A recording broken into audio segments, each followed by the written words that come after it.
將 Supper Moment、竹針舞、雞蛋蒸肉餅等獨立樂隊帶入主流樂壇嘅係佢 Gary。上週五，紅線音樂創作人 Gary 因心臟病不幸離世，歌藝人十分痛心同惋惜。回顧佢嘅一生，一直都為音樂服務，從創立音樂雜誌到紅線音樂，為香港樂壇注入新力量。Supper Moment，你簽新 Supper Moment啊？你會唔會大膽咗啲啊？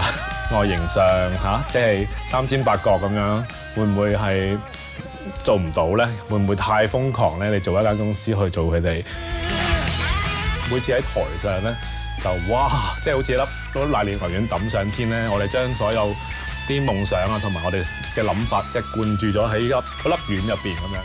當中 Supper Moment 更成為依家年輕人追隨嘅偶像之一，經理人 Gary 功不可沒。想多謝我哋嘅公司紅線音樂，咁應承咗 Gary，如果我哋真係可以行到上呢個台，我一定要多謝你。或者世上有好多事都預料唔到，不過相信紅線音樂仍然會為歌手穿針引線，實現夢想。